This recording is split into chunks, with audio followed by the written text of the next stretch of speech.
As it orbits the Earth, the Moon always keeps the same face towards us. This has long prompted speculation as to what there might be on the, until recently, unseen far side of the Moon. Lunar orbiters have sent back images of what look like the kinds of regular geometric structures that do not appear in nature. And now, through the use of deep penetrating radar, the Chinese Yutu-2 lunar rover has revealed structures buried hundreds of metres beneath the surface. Join us on Aliens Explored as we discuss alien structures on the far side of the Moon. Check out our Patreon at patreon.com/Aliens Explored.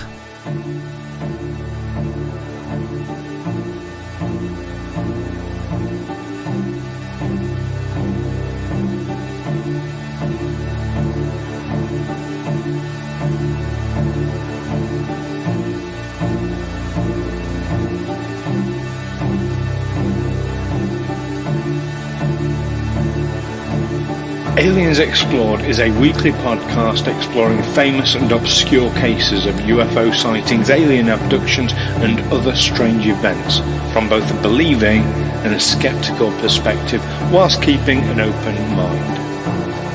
I'm Stu Jackson, a professional actor and amateur ufologist with a particular interest in the crop circle phenomenon. I'll be debating that otherworldly visitations are real. The truth is out there. And I'm Neil Kelly. I'm a professional actor as well and used to work for the military as an intelligence analyst. I'll be arguing from a more doubtful point of view. I mean, it's all a bit far-fetched, isn't it?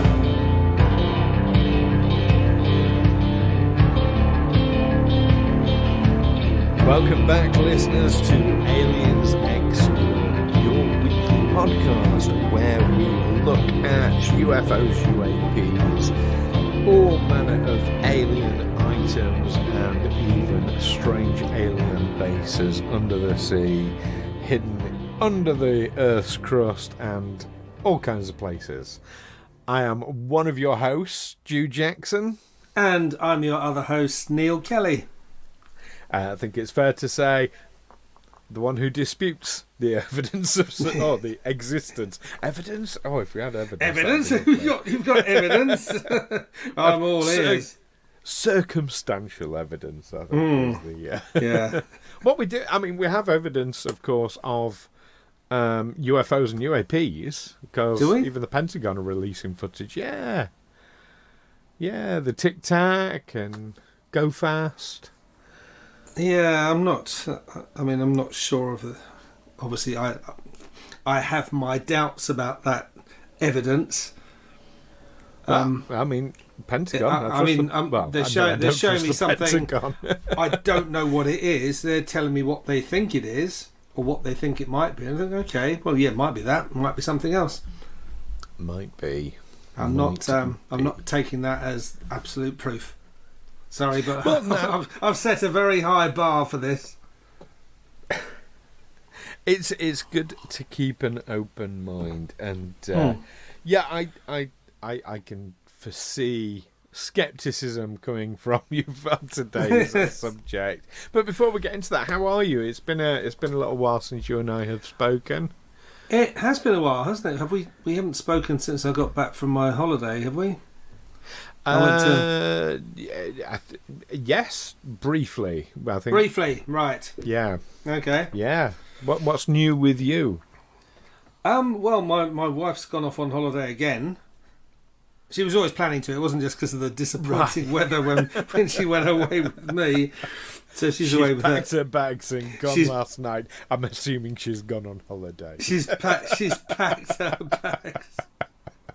And last night I sent her a good night text, and I sent her a photo of me and the cat in her place. You know, the cat always curls up, and me and the cat there. And then shortly after I'd taken the picture and sent it, the cat attacked me, sort of biting and scratching because he does that sometimes, and then went off to sleep somewhere else.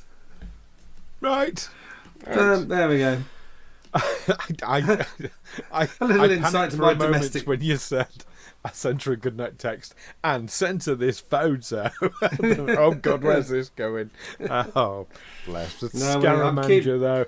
Yeah, I'm keeping to our family friendly remit for this show. But you've just been away too, haven't you, for a few days? Yeah. I've just been at a nice little Star Trek convention up in Birmingham, in the Midlands, in the UK for our. Not Birmingham, Alabama, for those of our American listeners who wonder what they might have missed there. The original Birmingham, yes. Yeah, in fact, it's an unofficial Star Trek convention, but there are no official Star Trek conventions in the UK currently. Oh, right. So, we don't have much of a choice there. But it was really nice, really good. It's great. I'm being the massive geek I am, I've got like this huge collection of uniforms and things like that. Got over 30 uniforms. So it was great to be able to get some of those out and wear them. Really? You got that many? With pride. 30? Yeah. Wow. Over 30. Well over 30. I'm definitely the geekiest of the geeks. You've definitely got to put in your will, being a bit morbid here, but for your funeral, you got to be buried in a red Star Trek shirt from the original series. Yes, being piped out to with amazing grace. If any listeners are Star Trek fans, they know exactly what I'm referring to. I'm sure a few of our listeners are very much Star Trek fans. And you were mentioned, actually. I was chatting with someone who is a listener to this. Hello, Alastair. Hi, Alastair. Said, it's really great that you and Neil are going to be working together at Christmas. I'm like, yes, of course, we've recorded new episodes since then. Because that was the latest news that's gone out as we are recording. You're not going to be... Well, you're going to be doing it somewhere else now, aren't you? Somewhere else, around London now instead. Yeah, more local for you. Around my manor, yeah. Round your gaff. Fantastic. Well, speaking of... God, I've got no segue for that. I was going to do something about, I don't know, round your manor. Come on. The clumsier, the better. I can go with round your mooner or round your lunar. No, that doesn't quite work. Anyway, what we're here to discuss today, listeners... Of course, the listeners presumably will have seen the title of the episode and know it's, of course, talking about alien structures on the moon. Mm-hmm. Which always interests me. We always talk about the moon, and we know what we mean by the moon. We mean lunar. Do you know how many moons the Earth has? Well, there's definitely that one big one. Have we got lots of smaller ones that I didn't know about? There's like hundreds of them. Big enough to land a spacecraft on? Now, apparently that's not the definition of a moon. Okay. But yeah, apparently there are, there's hundreds of these things orbiting as moons do. Very, very small ones, of course. But but we are talking about the main moon, the big one. We know there is all sorts of, as well as space junk, there are other things in our orbit, aren't there, that occasionally cause damage to astronauts and their craft when they're in orbit.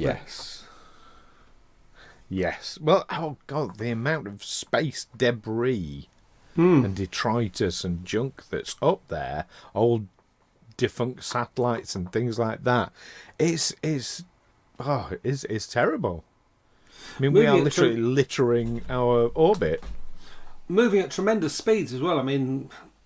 It's depicted in that film Gravity with Sandra Bullock, where the Russians have blown up one of their satellites, or shot down one of their own satellites because it's defunct. And there's debris coming their way at 40,000 miles an hour that will just go through everything. That will just, that causes the whole problem, doesn't it? This being hit by the debris from this destroyed satellite. Which seems a bit of an irresponsible thing to do, to just blow something up. It is, and you only need something like the size of a grain of sand to blow a hole in your capsule, and you're stuffed. Yeah. One of the reasons why space travel is so very dangerous. Now, at this stage, it's early pioneering stages, isn't it? Like flying an aeroplane was very, very dangerous when people first did it. We're still at that kind of primitive stage. And here's an interesting little factoid. More time has passed since we first landed on the moon than had passed between the Wright brothers making their first flight and us landing on the moon. That was 67 years, wasn't it? Was it 1902 they made their first flight? Was it 1902? Yeah. And then we landed on I'm saying this as a fact. I haven't actually checked. No, I remember hearing it somewhere. I'm challenging you on this one. No, okay. It would have been 67 years from the first flight to landing on the moon, from 1902 to 1969. So it's 54 years that we landed on the moon. So not quite yet, but we're getting there. It's comparable, isn't it? Yeah. That's quite a thing. When you think of the amount of progress that my grandparents would have been born into a world where heavier than air flight wasn't possible, where most traffic was horse-drawn, there were no... cinema was in its infancy, radio, people didn't have telephones, radios, or anything like that. And they lived to see someone walking on the moon. They saw incredible progress in their lifetimes. I would argue that, they say that technology is advancing at a huge rate, but I would argue that we haven't actually seen that much in terms of brand new innovations. What we've seen are improvements to what we've always had. For instance, my iPhone, well, I've always had the ability to telephone. I've always had the ability to send a text to someone. I just had to go to a post office to do it. But iPhones do far, far more than just that. Okay, things like map reading. Yeah, well, I've always had maps, but this is an improvement. It gives you directions. Satellite I had navigation. A navigator. Yeah, satellite navigation. But I had navigation before. I had maps and compasses. Yeah, it's an improvement, but it's not something, oh, wow, this is something... It's not like the idea that if you wanted to talk to someone or communicate with someone, you had to actually physically go to them. That's the world my grandparents were born into. Now we have, communication that has improved. We've got navigation that's improved. We've got all sorts of things. We can look things up without having to go to a library. It's all in our pocket, but it's still, what I would say was improvements on what we've always had. I'm going to suggest that there is a difference between advancement and innovation. That those are two separate things. And yet, you're absolutely right. I would agree. We haven't had much in the way of innovation. I mean, you look at, like, cars, they're coming up with electric cars and, emission-free sort of cars and much safer cars and things like that. But it's still a car in the same way a Model T is a car. So, we haven't had a great deal of innovation. I'd agree with you on that. But the advancements that have been made to improve those innovations has been phenomenal. Oh yeah, and there's a whole different technology behind it, but it's still giving us something that my great grandparents would have recognised. Oh, you can watch a movie. Yeah, I can do that. There's a cinema just around the corner. Of course, there isn't a cinema just around the corner now. Yeah. But necessity is the mother of invention, and we've digressed. Necessity. We've really digressed. Bringing it back then, but to the moon, and we're talking about these alleged alien structures that have been found on the moon.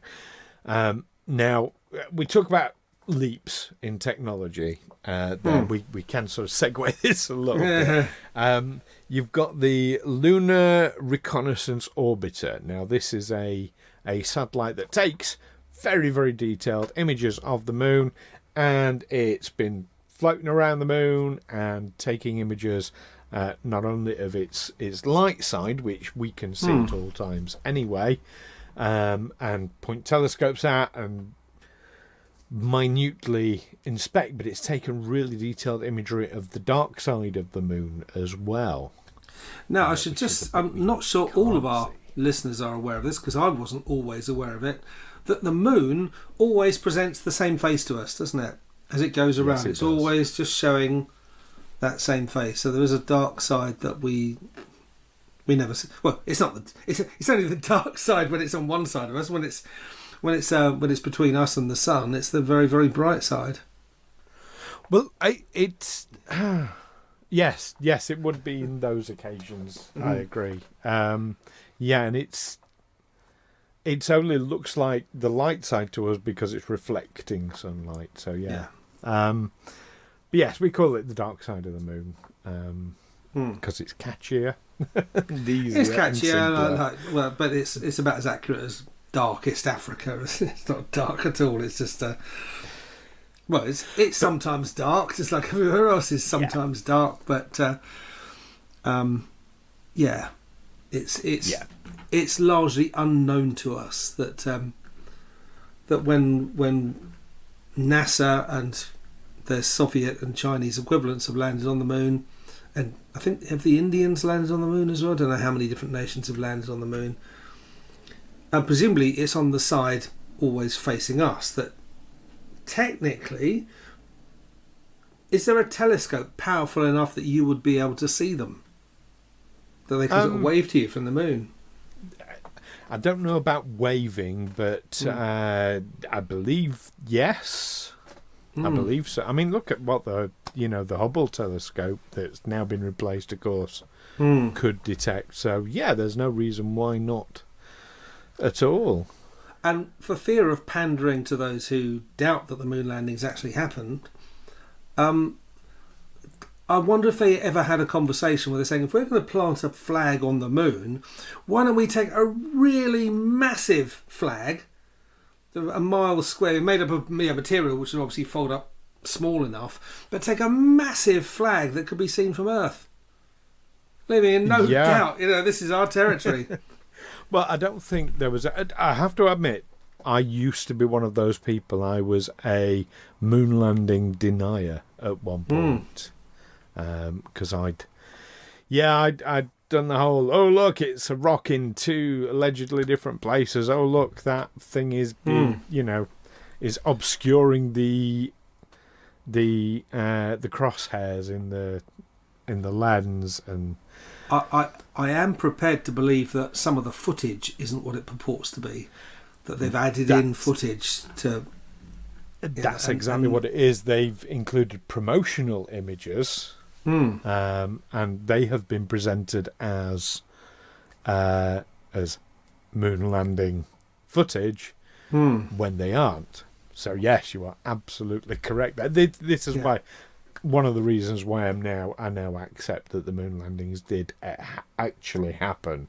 But that's going to feed into conspiracy theories, isn't it? Because if people say, well, yeah, you've said that footage is faked. You actually shot that somewhere on a backlot in California or in a studio. How do I know you didn't do all the rest there? You've admitted that much. Yeah. We're digressing again. We are digressing again. So we've got a dark side of the moon that we never see.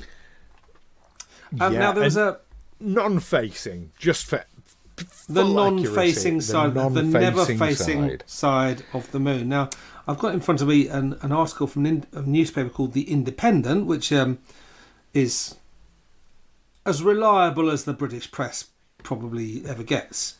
Certainly more reliable than most. The Independent is not. It's not independent. I can't see a date on this. It was put up by someone one day ago, and it's about China's Chang'e 4 mission rover that has helped scientists visualise hidden structures deep below the surface of the moon's far side. Oh, I don't know about this. Yeah, and so it's an advance that reveals billions of years of lunar history. But it seems to be they're suggesting these structures have been created by volcanic activity. I don't think the moon is volcanic at all now, is it? I didn't know that it had ever been. I thought it was just a dead piece of rock. It's inert now. I'm sure I've heard this said that it used to be volcanic. I mean, the moon forms in exactly the same way that the Earth formed. Well, I think it was a chunk of the Earth that basically broke off and when the Earth was hit by coalescing as its own planet, basically. When the Earth was hit by a massive asteroid millions of years ago. Now that this rover and the lander, they made history in 2019, so only 4 years ago. So 50 years after the first moon landings, as the first human objects to land on the far side of the moon, the side that faces away from the Earth, as we've said. Now they've again, just for our listeners, just so that our listeners are aware of this. Of course, whilst the first moon landing took place in 1969, the last manned landing on the moon was 1972. Was that by NASA as well? That was by anyone. Has anyone else... I mean, the Russians have landed on the moon, have they? Or? Not manned. Right. And the Chinese not... So just NASA. And this feeds into theories, I'll say conspiracy theories, that about there being alien structures on the moon and there being alien bases on the moon, suggesting that actually we were warned off. Because the dark side of the moon would be a fantastic place to put an alien base, because at no point from Earth can you see it. No. And it's like really handy for visiting Earth. But we've had plenty of craft orbiting the moon, haven't we? That would see the far side of the moon. We have. That I'm aware of, it's never been timed to coincide with a lunar eclipse, though. So, whilst most historically speaking, until you had the Lunar Reconnaissance Orbiter that I was aware of, prior to that, basically, when it went round to the other side of the moon, it just looked dark. So you couldn't see anything. Because there were no natural light sources. Yeah, but, a lot of the time that side of the moon is going to be towards the sun, isn't it? As much of the time as it's as the other side. I mean, it's... Well, not sure. No, I'm not sure. I don't know his orbits work that way. I don't think it orbits with the sun. I don't know. It's the honest answer there. I simply don't know. But yeah, so you were saying that this Chinese mission, they've discovered looks like underground. What was it? Tunnels or? It's looking like structures formed out of cooling lava, out of volcanic activity. The new study published in the Journal of Geophysical Research, Planets, revealed lunar lava likely flowed across the landscape in this part of the moon billions of years ago. Researchers found volcanic rock layers are thinner the closer they are to the lunar surface. And the thickness variation suggests a decrease in the eruption scale over time. Right. So that's really quite interesting. So looking at the ones and comparing that with the ones that the Lunar Reconnaissance Orbiter saw, for example, there's one in the middle of a crater. Now, craters are dish-shaped because something impacts and all the ash dust gets thrown up into the air and expelled away. But right in the middle of a crater, the one particular crater, the Lunar Orbiter, some dome-shaped. Looks very much like dome-shaped structures. It has been postulated that maybe some of the dust went straight up in the air and straight back down again, but I struggle with that one a bit. They've found some parallel tracks, so like two sets of lines running in straight lines, perpendicular, but those have been theorised to have been lunar rover tracks. Okay, so we're finding our own tracks and seeing it as evidence of someone's been here before. Oh yeah, that was us. Well, the interesting thing is, where these tracks are start and end, there isn't a lunar rover. Okay.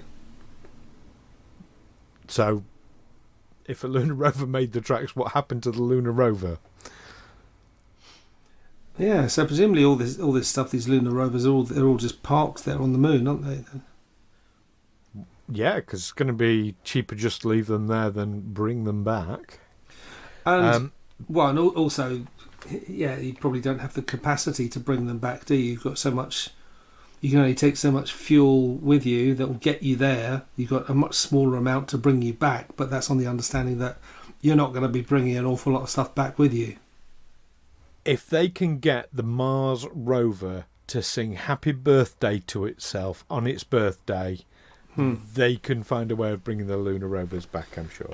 Yeah, I mean, they could, but as you say, it's not worth doing. It just wouldn't be cost effective. The cost of doing it. I mean, I know these things cost ridiculous amounts of money, but that's in the development, isn't it? The materials themselves, the thing itself isn't actually worth that much money. It's the know-how and all the technology the technological know-how that went into it, and all the development work that went into it that makes it so expensive.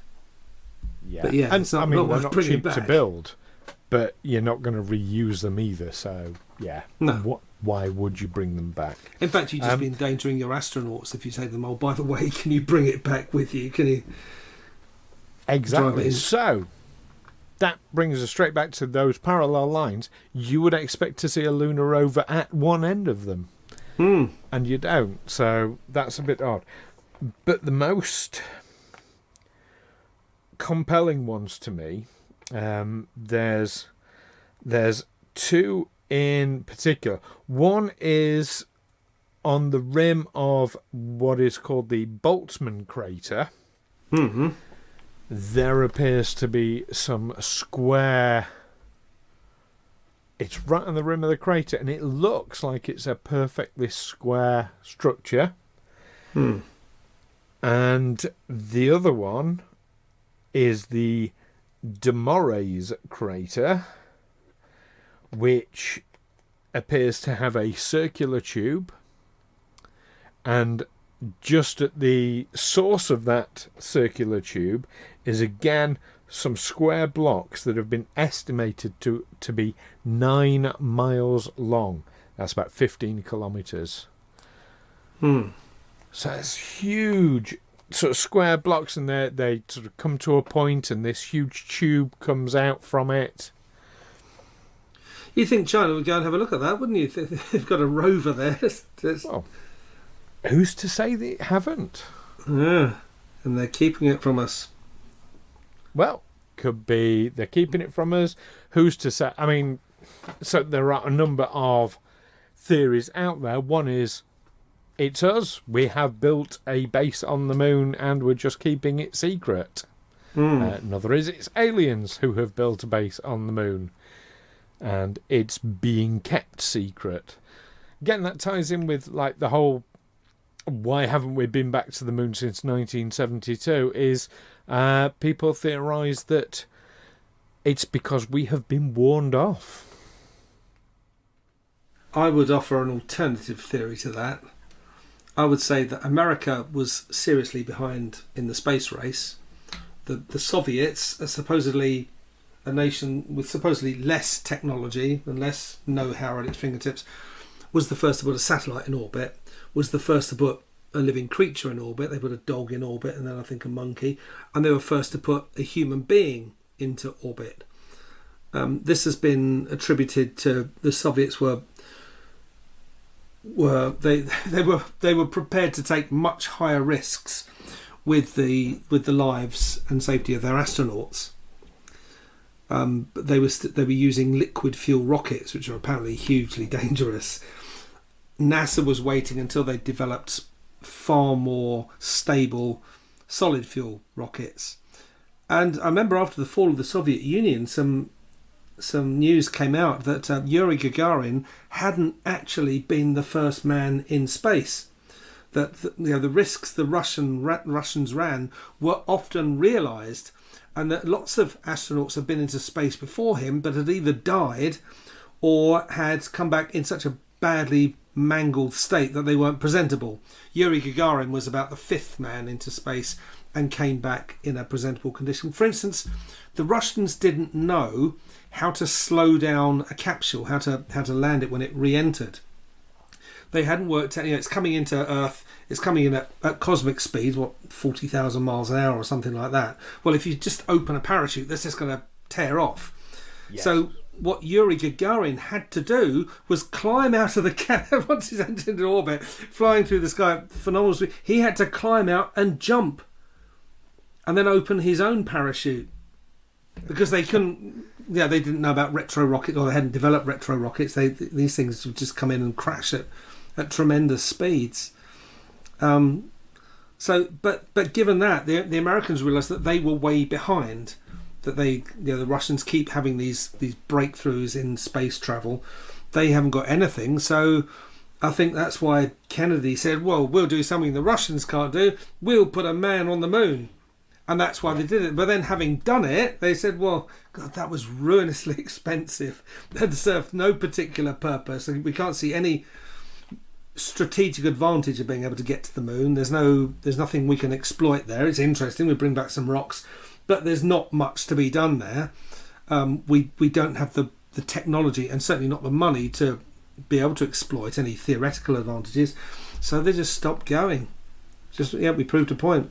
But it's not worth doing it again. That's my theory. That's your theory. So what is your theory about these structures? I'm conscious we're getting on for time a little bit. So what's your theories on these structures of the moon?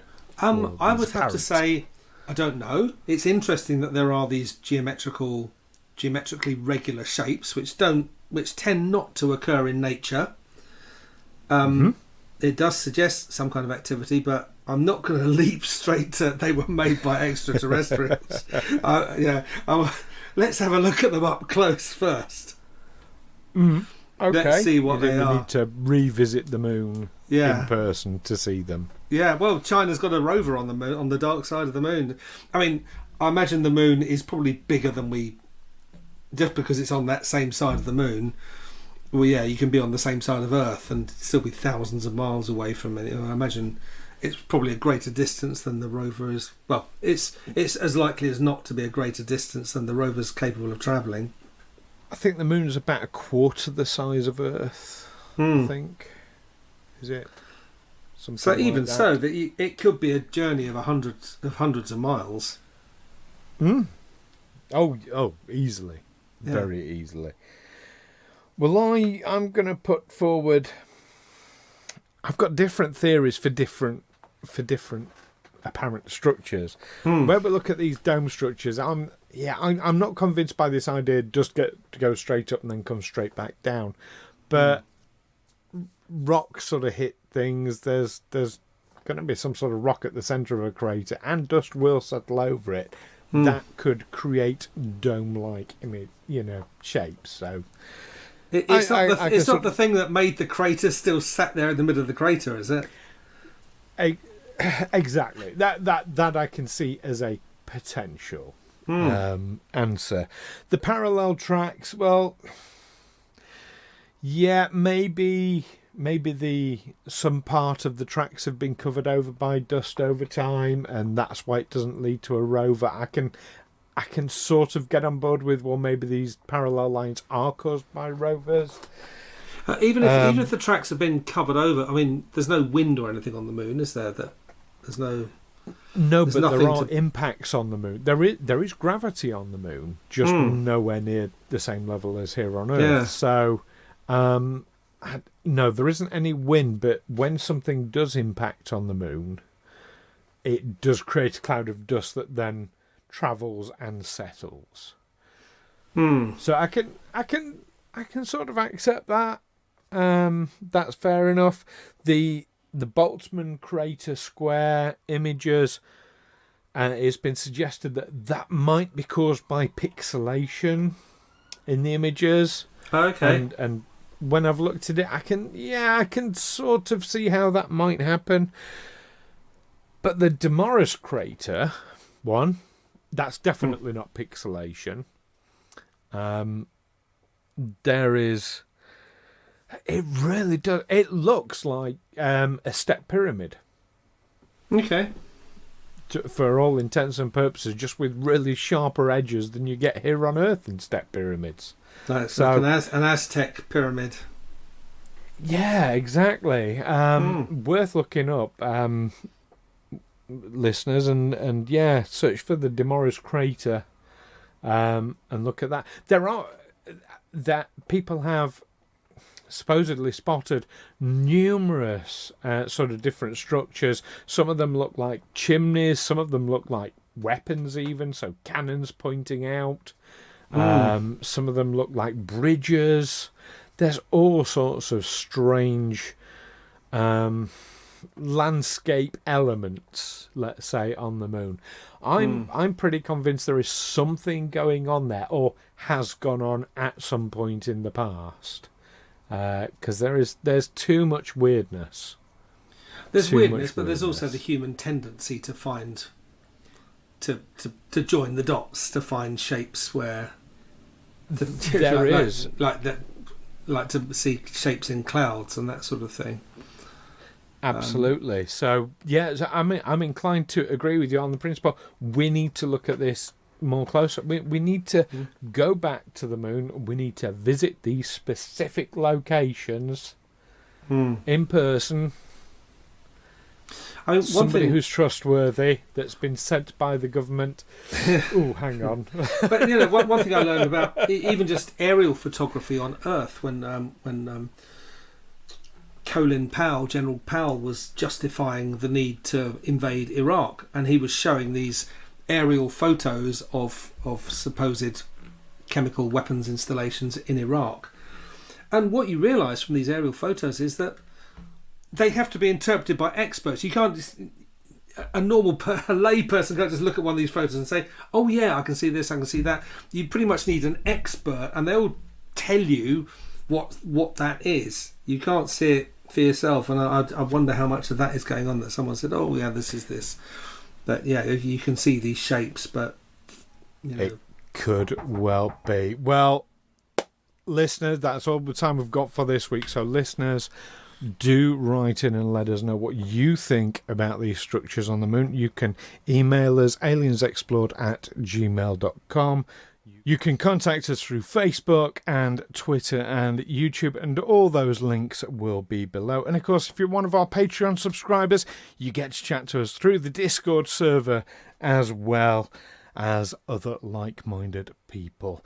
Join us next time, though, when we will be discussing the life and relevant work of John F. Stratton, Jay, as he's known as well. To his friends and to everyone else. Yeah, absolutely. So don't miss that one.